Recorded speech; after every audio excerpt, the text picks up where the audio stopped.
Listen. So make sure you like this video as you are coming in. Make sure you like it. Thank you. What is up, y'all? It's your girl, Brand New.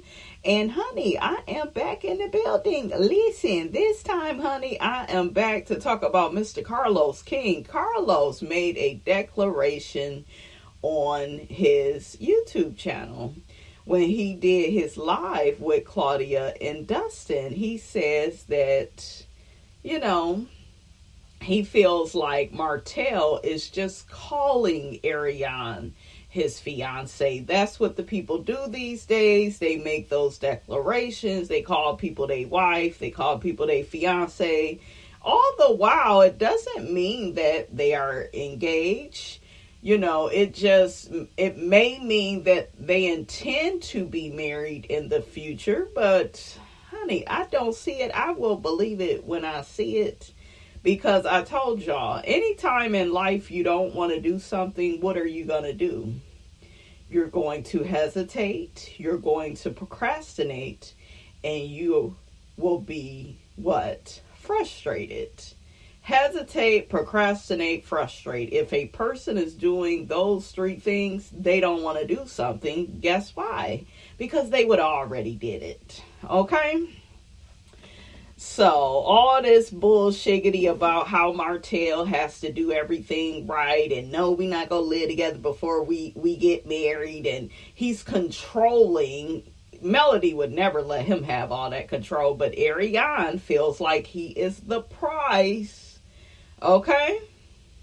She is one of those women that's, you know, she's willing to sacrifice her self-esteem, her self-worth, you know, to be with this man. So it's sad, but she's sad. So what do you expect? Okay? Now, anyways, honey, listen. While I was watching the episodes, they were interviewing Trisha from Love and Marriage Huntsville.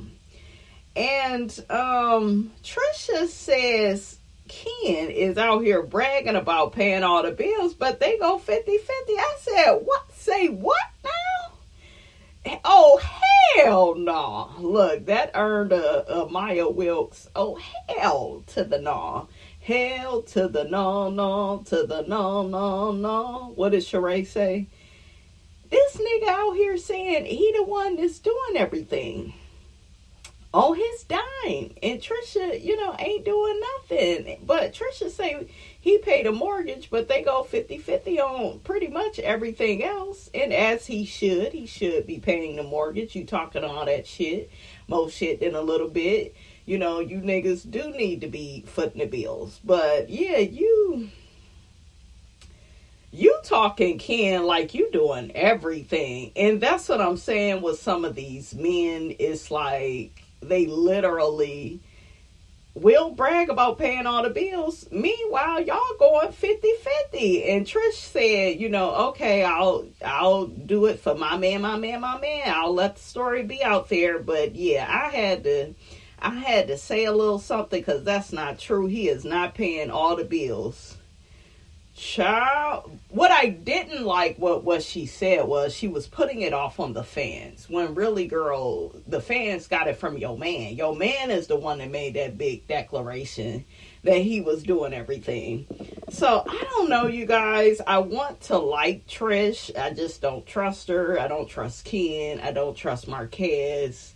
Okay, Carlos, get these people up off the show, put them into some intense therapy. I am, however, happy that you got Dr. Francis on the line. You should have been had Dr. Francis on the line when they was trying to take Melody out of here. Okay? Claudia Jordan also mentions that Trisha seems very unbothered by the fans of the show. I don't think she's unbothered. Trisha be lying, honey. She says she don't read comments. I don't believe that, Trisha. I just don't. So, yeah, she says she needs to work on being affectionate towards Ken, because that's who he is. And, you know, he wants, you know, her appreciation. But you ain't going to be getting no appreciation from me. You throwing, you know, you throwing bills and shit up in my face and how you pay them all, and like, no, you're not about to get that with this bad behavior. So yeah, I wish she would have clarified that, honey, because I don't know. I feel like Ken is financially abusive. I think that that's very financially abusive, to throw money in somebody's face that you claim that you love, that you have an obligation to, take care of. You are gearing up to be this woman's husband, and I just feel like you shouldn't be throwing that in her face and kind of blaming her for everything. So, and yes, Trisha got her faults, but I feel like both of them are wrong. Both of them need therapy. Both of them be lying. Okay? Both of them be trying to downplay stuff, trying to act like stuff ain't that bad, and it is. They both have the same issues. Look, both of them. Okay, so let me read this comment from a person. One person says, I feel like Ken is a red flag. He only says what Trisha is doing wrong. Didn't I just say that? Not once we heard him take accountability. He let us believe he is Mr. Perfect and let us believe the only major problems in the relationship is Trish, acting like he is the only provider, and he gave the kid a car to hold it above their head. I understand why the oldest was mad and gave him his key bag. Those type of men are dangerous. They are. They are.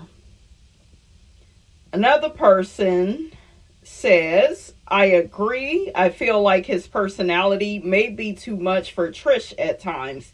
She either shuts down or blows up. She can work on communication though, but I think she's tired of him and don't want to say it. That part. Trisha getting sick of his muscle head ass. And you could be with somebody that's good to look at, and then they start working your damn nerves, child. Damn eyes start twitching. Okay? Okay, so back to Trisha and Ken real quick. So one person says, in my opinion, Ken exploded like that because his friends keep telling him that lady does not care about him. So when she walked out with no response, with nothing, it showed what his friends kept telling him. That's interesting. Okay, I can get jiggy with that. And he got extremely triggered by it because he's been defending their relationship for so long, and he exploded. Yeah, that's true. Another person, why is Trish constantly mentioning her 20-year job? It doesn't mean that his money wouldn't be missed if they broke up. Trish seems like two people in one, and all of her answers are coming out from both sides, but not in order or something. It's hard to explain. Another person says, Trish isn't being truthful. We all know that. However, Ken is triggered by everything that would make him look stupid because he knows that he looks stupid trying to explain all her lies and missteps. So he thinks she owes him for that, and she doesn't. Her walking out with no kiss honestly wasn't a big deal until he made it one. He would have never thought anything about it. He just likes to put up a front and overly explain things to make it seem like he has it under control. His ego is now bruised because he's looking crazy in front of the world. You chose that. You standing on that hill, pissed that people are questioning it, and pissed at her for not making you look better. That's a good point. That's a good point. Look, true. Ooh, somebody says somebody done slid into Ken's DMs. His attitude has totally changed from wanting it to work by any means necessary to I can't take it anymore. He found someone new. Trish, getting your DMs. I'm sure there's someone in there worth it saying hello to. Huh? Another person, Trish is using Ken for clout. She don't really care for him. He bought her cars, houses, and a gym. All things that she has not done for herself. And she is so indecisive with her answers. It gives half-truths. Honey, y'all be keeping y'all kitten heel, honey, on Trisha's neck.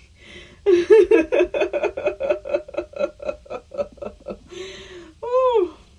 Now let's shake a bone and get the hell on. Cardi B's new album is amazing. Okay, it's already certified platinum.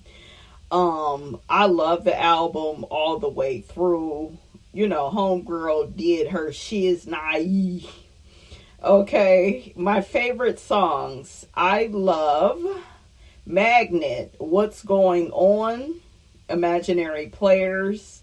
And I think it's a couple of other ones I like. The one with Lizzo, I think that I like that the most.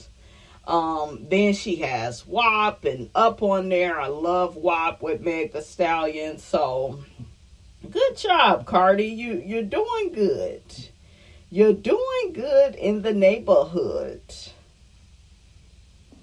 Okay, so let's shake a bone and get the hell on. I think we got Cardi B saying something to Meg The Stallion, because in one of the songs, honey, she dragged JT. Okay. And really quickly, this is what she said about JT. Cardi B dissed rapper JT on her new album by saying, "My ninja cheat, but I don't stick no dildos in his ass, bitch," referring to Lil Uzi Vert. JT has responded. JT says, good tar body, he wasn't talking about me. Better be quiet before I tell them the real tea. Bitch, pH balance will fry a whole fish. Yuck with that one flow, LOL. Child, it's a mess, honey. The girls are fighting, but Cardi was eating on that damn song. Cardi was eating on that damn song. She was dragging the girlies. They said she was talking about Sweetie on one of the records, allegedly sleeping with Offset. Do y'all believe that? I don't believe that. I don't want to believe that about my girl Sweetie. Okay, that's not what a sweetie would do. Okay. Okay, so Cardi talks about Meg The Stallion, because y'all know that she collaborates with her a lot. She says, I don't really talk to Megan much, but it's like I always appreciate the fact that, like, when I told her to come through, she'll come through. Not just like, oh, here's a verse. Like, she will really, like, hey, not only do I need a verse from you, I need like 10 days of rehearsals just so we can make it great, even when she doesn't have to, but she does it. And I always appreciate that. Like, when you make out time with a featured artist and they put in the effort and they don't have to do, I will forever appreciate that. Because I just want to get a verse done. And if we do a music video, we do a music video. She put her time, everything into it. So I appreciate that. That's good. That's good.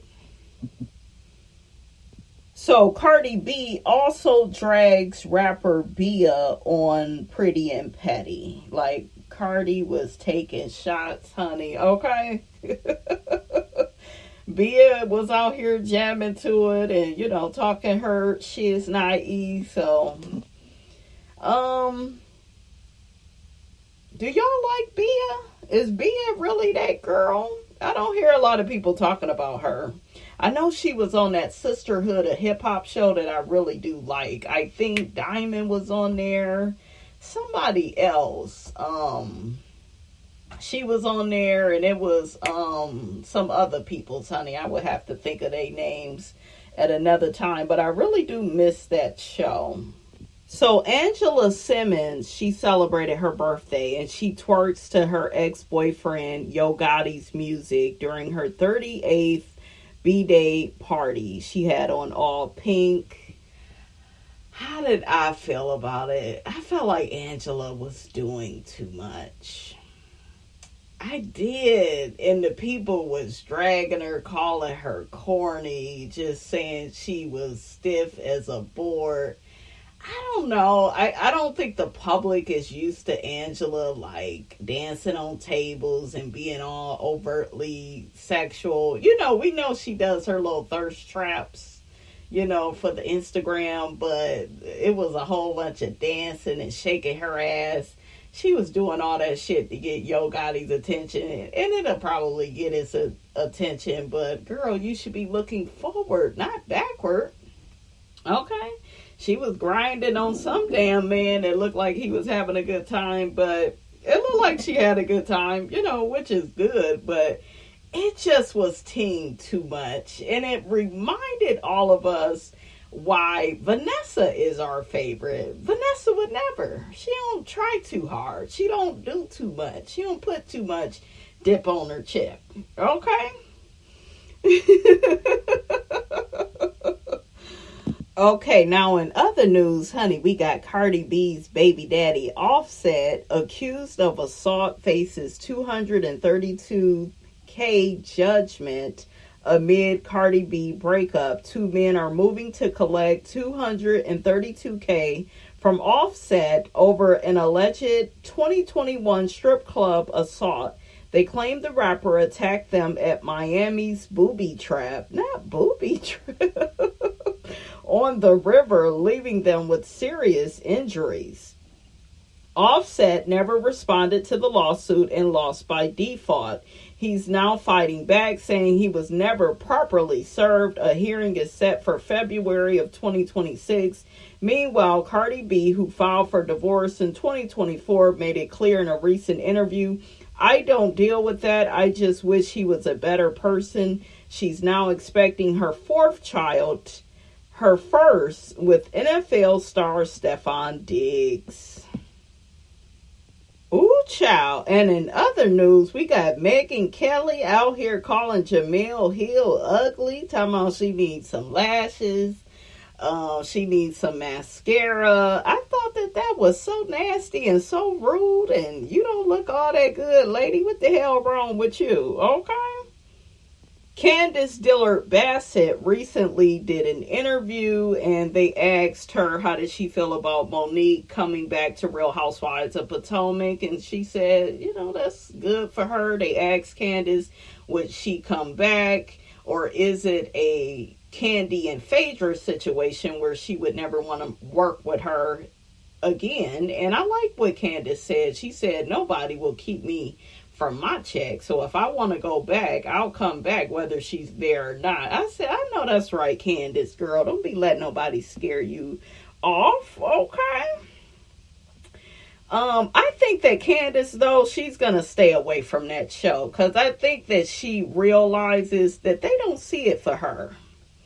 Okay, the network, Andy, the girls, I don't think that the fans, I don't think that Candace is properly supported on that show. So, I think she's, doing a lot of big things, outside the show. She just had her beautiful baby, and I think she should live life up off of that show. I don't think being on Real Housewives of Potomac is the end all be all. I think happiness is outside of that damn show. I do. Let the other people try to keep it together, honey.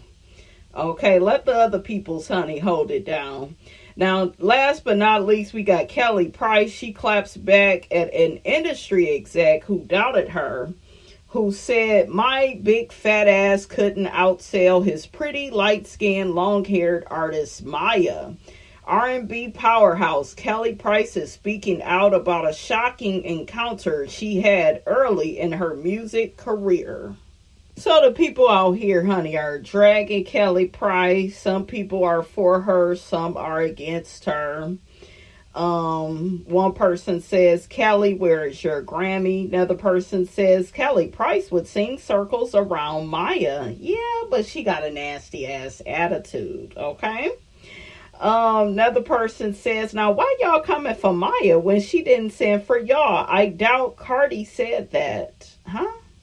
Maya is unproblematic and stays in her own lane, minding her business.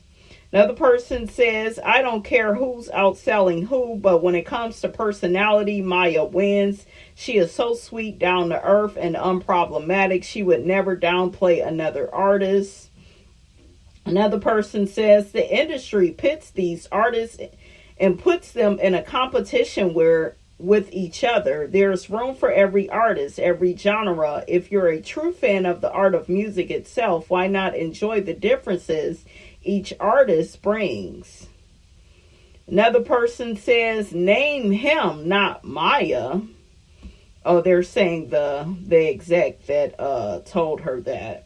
Another person says, I really like Maya. I believe she looks so good in her older age because she stays away from toxic situations and people. I think Kelly should practice the same. Oof. Y'all don't see it for Kelly's ass, even though she got a powerful voice, honey.